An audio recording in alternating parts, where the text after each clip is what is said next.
This is Avinesh Sharma here and welcome back to the ground success. I hope आप सब अच्छे होंगे। पीसीएस के लिए हमने प्रीवियस ईयर पेपर्स की सीरीज चलाई हुई है जिसमें हम साल 2020 का पेपर डिस्कस कर रहे हैं। क्वेश्चन नंबर 61 को आज हम देख लेते हैं। 30 क्वेश्चन हम डिस्कस करेंगे।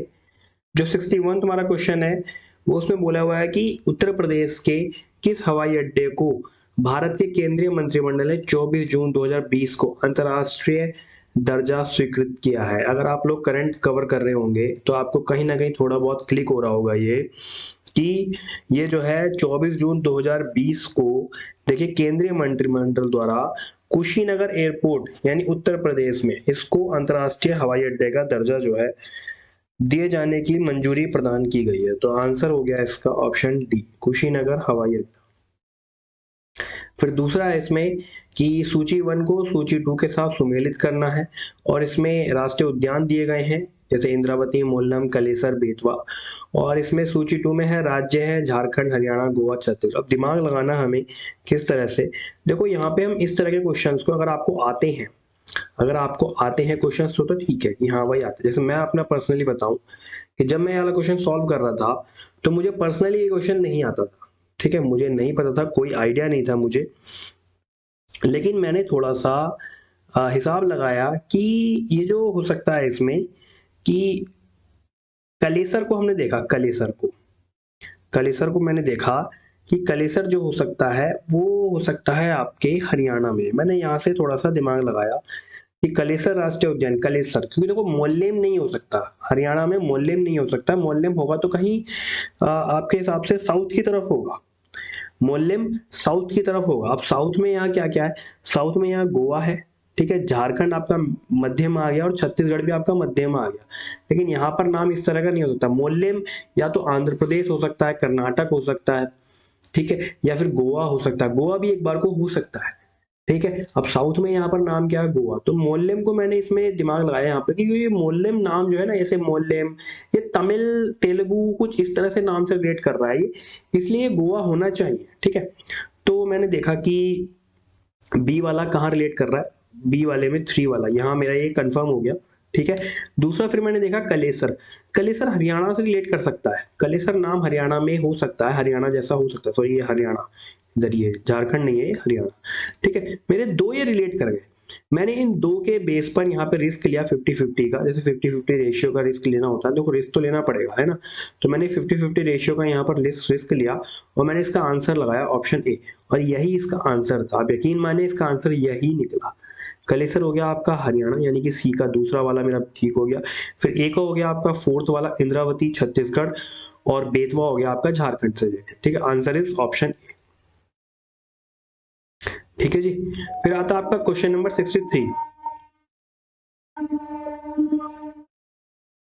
देखिए इसमें बोला हुआ है कि किस देश को साल 21-22 के लिए संयुक्त राष्ट्र सुरक्षा परिषद के अस्थायी सदस्य के रूप में जून 2020 में नहीं चुना गया है, ठीक है। कहीं भी आपने अगर थोड़ा बहुत क्लिक किया होगा, मुझे भी मैं बताऊं ये पर्सनली ये वाला क्वेश्चन मुझे बहुत थोड़ा सा क्लिक कर रहा था, मुझे बहुत लिटिल क्लिक कर रहा था मुझे। इसमें था कि 21-22 के लिए संयुक्त राष्ट्र सुरक्षा परिषद के अस्थायी सदस्य के रूप में संयुक्त राष्ट्र सुरक्षा परिषद के अस्थायी सदस्य के रूप में, देखो ये आयरलैंड हो गया, नॉर्वे हो गया और मैक्सिको। आयरलैंड, नॉर्वे और मैक्सिको, ये क्या है, एक तरह से छोटी कंट्री आप मान सकते हैं, एक रिलेटेड कंट्री इनको कह सकते हैं। आयरलैंड हो गया छोटी कंट्री हो गई, नॉर्वे छोटी, मैक्सिको छोटी, कनाडा एक बहुत बड़ी कंट्री हो गई। तो मुझे ऐसा लग रहा था, मेरे पर्सनली इसमें जो पॉइंट था कि कनाडा इसमें नहीं होना चाहिए, तो इसका आंसर भी यही है। 63 का क्वेश्चन नंबर डी आंसर है। कि देखिए अगर हम इसका बैकग्राउंड देखें तो 17 जून 2020 को भारत संयुक्त राष्ट्र सुरक्षा परिषद में अस्थायी सदस्य के रूप में चुना गया, भारत चुना गया। भारत के अलावा इसमें आयरलैंड, कीनिया चुना गया, मैक्सिको, नॉर्वे को भी 21-22 हेतु सुरक्षा परिषद का अस्थायी सदस्य चुना गया, लेकिन कनाडा को इसमें नहीं चुना गया, ठीक है। फिर आता है क्वेश्चन नंबर 64, कौन सा सही सुमेलित नहीं है इसमें।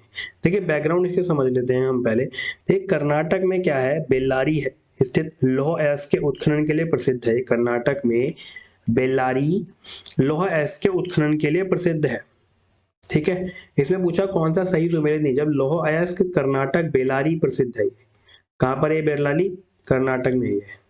ठीक है, तो ये वाला तो हमारा ठीक हो गया, ऑप्शन नंबर 2 हमारा ठीक है। तो ऑप्शन 2 के ठीक होते ही ये देखो कट गया, एलिमिनेट हो गई चीजें। Answer is option C. Question number, इसका आंसर पहला वाला सही सुमेलित नहीं, यानी कि तांबा। तांबा कहाँ पाया जाता है भैया?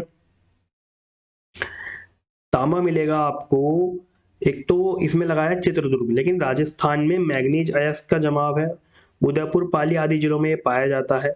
ठीक है, मध्य प्रदेश में कटनी जो है, ये कटनी जो है मध्य प्रदेश में, ये बाक्साइट के उत्पन्न के लिए है।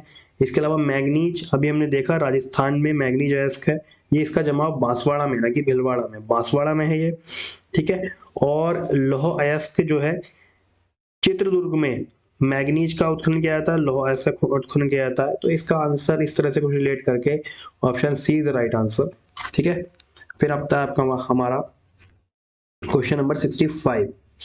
इसमें बोला हुआ है कि 29 जुलाई 2020 को भारत के केंद्रीय मंत्रिमंडल द्वारा नई राष्ट्रीय शिक्षा नीति के संबंध में निम्नलिखित कथनों पर विचार कीजिए। ठीक है, पहला स्टेटमेंट में बोला हुआ है कि डॉक्टर के कस्तूरीरंगन की अध्यक्षता वाली समिति द्वारा तैयार की गई थी ये, और दूसरा स्टेटमेंट है पिछले 38 वर्षों से लागू पिछली शिक्षा नीति को ये बदल देगी।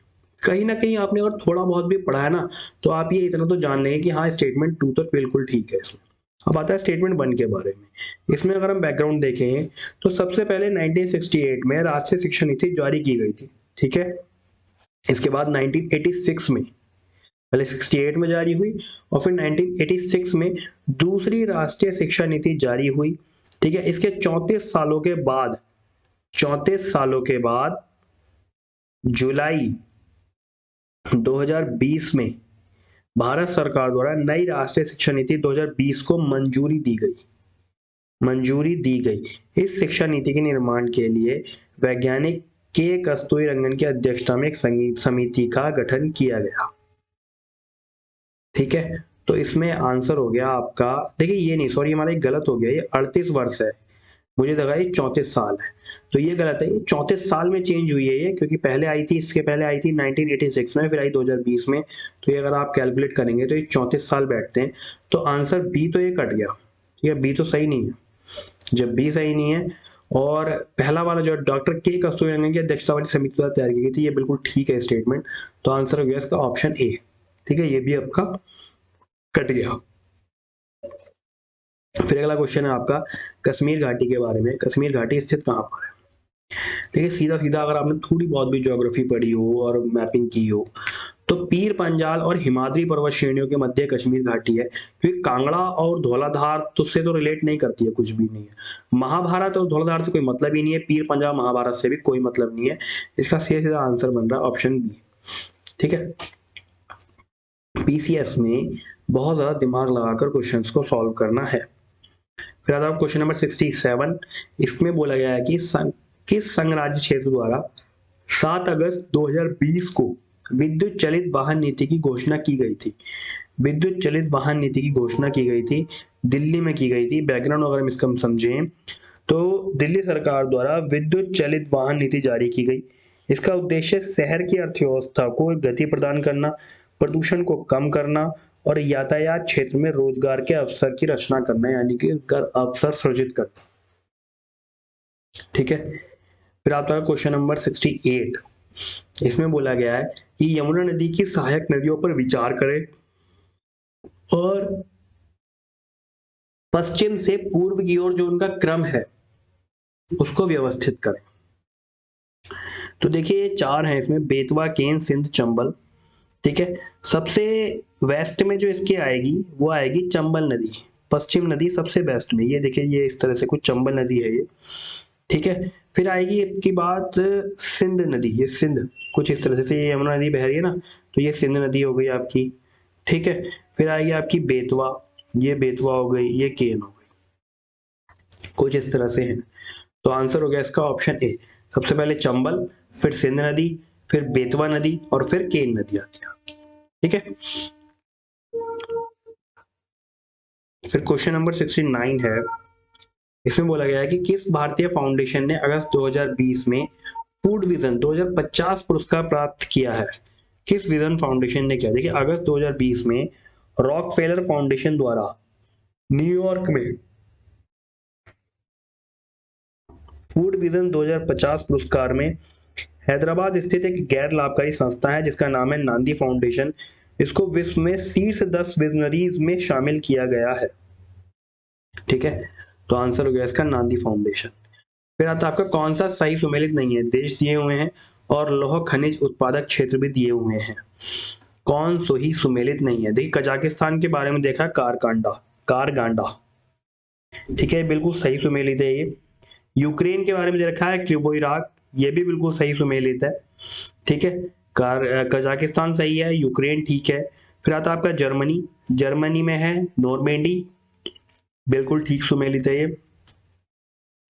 और फिर आता है आपका जर्मनी में नॉर्मेंडी, बिल्कुल ठीक है। और फ्रांस में आता है आपका पाइरेनीज, ये भी बिल्कुल सही सुमेलित है।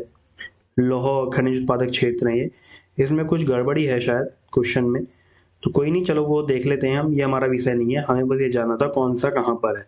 कजाकिस्तान कारागांडा, ठीक है, यूक्रेन हो गया आपका क्रिवोइराग, जर्मनी नॉर्मेंडी, और फ्रांस हो गया आपका पाइरेनीज। ओके, फिर अगला क्वेश्चन आता है आपका 71। इसमें बोला हुआ है कोलकाता बंदरगाह से अगरतला के लिए पहली बार फर्स्ट टाइम मालवाहक जहाज जुलाई 2020 में बांग्लादेश के लिए किस बंदरगाह से होकर भेजा गया। बांग्लादेश के लिए किस बंदरगाह से होकर भेजा गया। बैकग्राउंड अगर हम इसका देखें थोड़ा सा, तो 2020 में कोलकाता बंदरगाह से अगरतला के लिए पहली बार मालवाहक जहाज बांग्लादेश के चटगांव से होकर भेजा गया। कहां से? बांग्लादेश के चटगांव से होकर भेजा गया।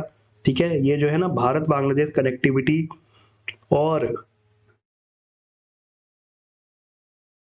आर्थिक साझेदारी के क्षेत्र में एक घटना थी, ऐतिहासिक घटना भी इसको माना गया।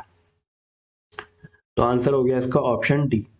ठीक है, फिर आता है निम्नलिखित में प्रदेशों में किसमें जो है खट्टे रसीले फलों का उत्पादन बहुत डेवलप्ड है, बहुत विकसित है। तो जितने भी भूमध्य सागरीय प्रदेश होंगे ना, भूमध्य सागरीय प्रदेश जो होंगे वहां पर इनका जो है बहुत ज्यादा होगा। भूमध्य सागरीय प्रदेश में खट्टे रसीले फलों का उत्पादन बहुत ज्यादा विकसित है। और भूमध्य सागरीय जलवायु प्रदेशों को जो है उपोष्ण कटिबंधीय शुष्क ग्रीष्म जलवायु प्रदेश भी कहा जाता है। फिर क्वेश्चन नंबर 73, पृथ्वी विज्ञान मंत्रालय भारत सरकार द्वारा जुलाई 2020 में किसे पृथ्वी प्रणाली विज्ञान में लाइफ टाइम उत्कृष्ट पुरस्कार प्रदान किया गया है। किसको किया गया भैया? अशोक साहनी को।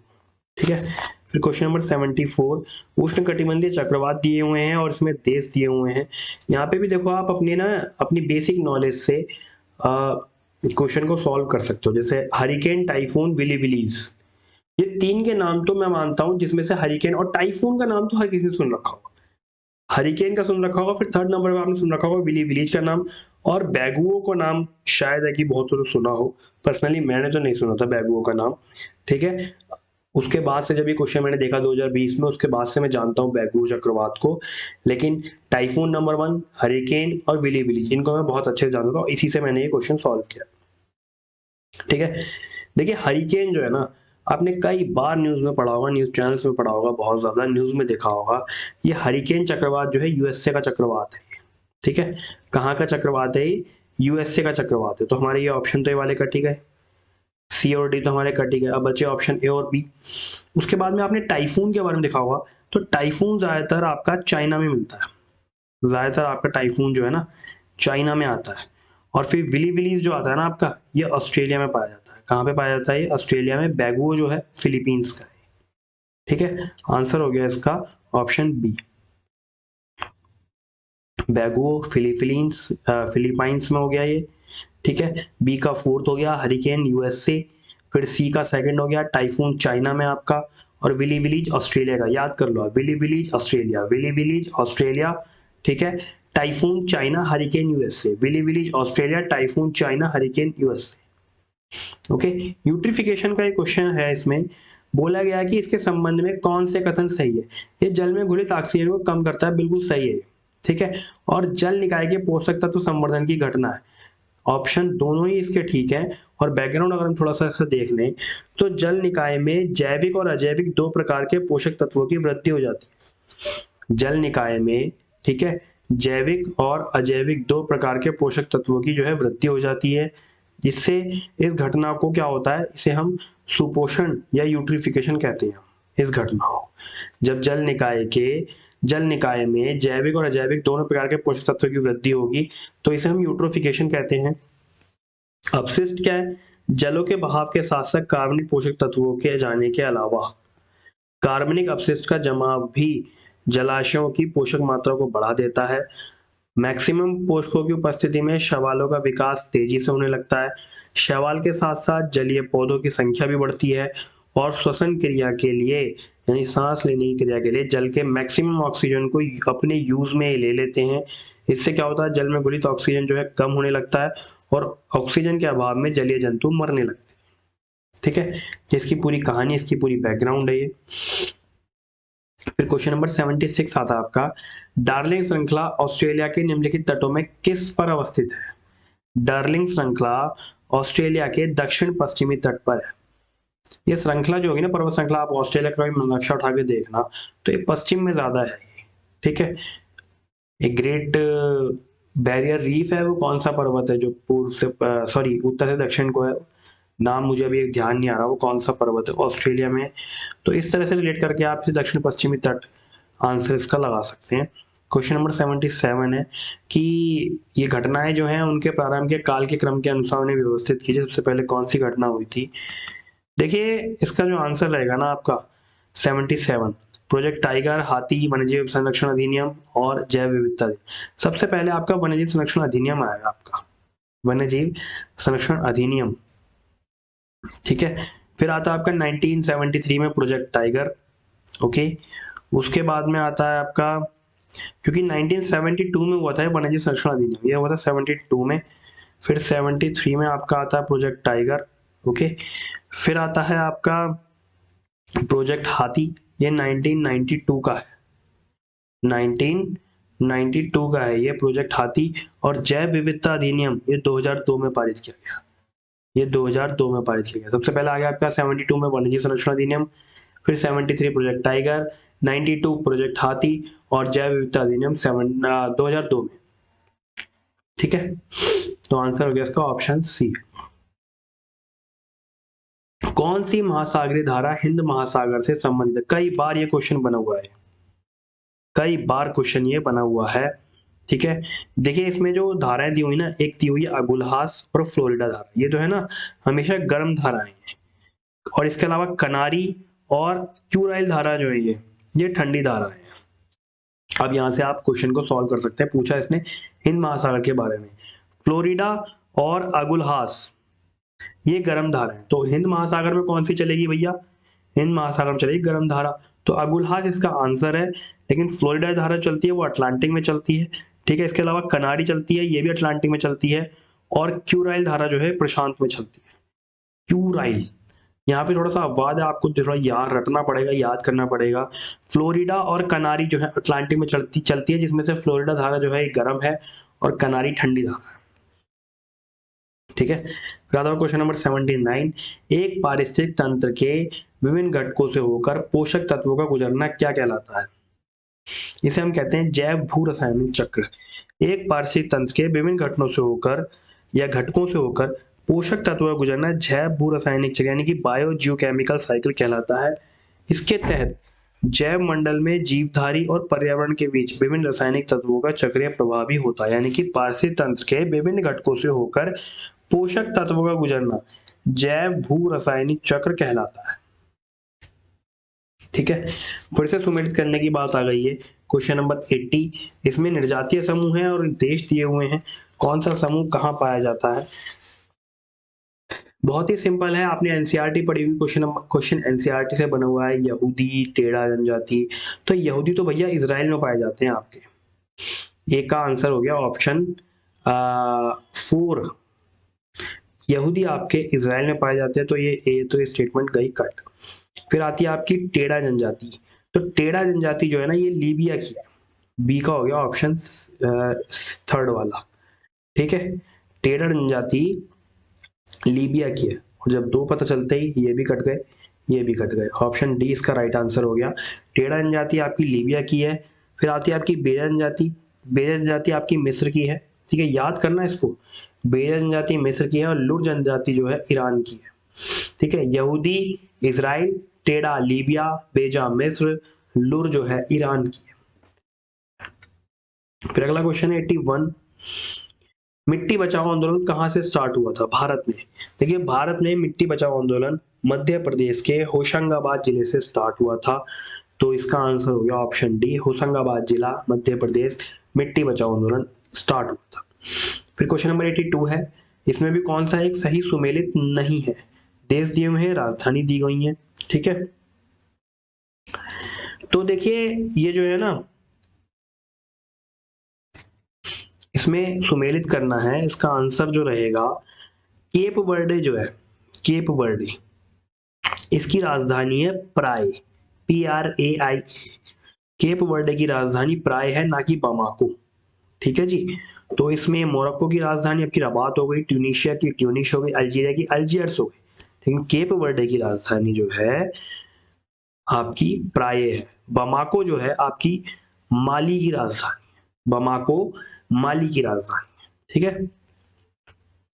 फिर क्वेश्चन नंबर 83 है, इसमें बोला हुआ है कि हरित गृह प्रभाव यानी ग्रीन हाउस इफेक्ट नहीं होगा तो भू सतह का औसत तापमान लगभग कितना होगा? रट लो भैया इसको, -18 होगा। 83 का बी। देखिए ग्रीन हाउस इफेक्ट अगर नहीं होगा तो औसत तापमान 0 डिग्री फ़ारेनहाइट से 18 डिग्री सेल्सियस होगा। CO2, जलवाष्प, नाइट्रो ऑक्साइड, मीथेन और ओजोन प्रमुख ग्रीन हाउस गैसें हैं, ठीक है।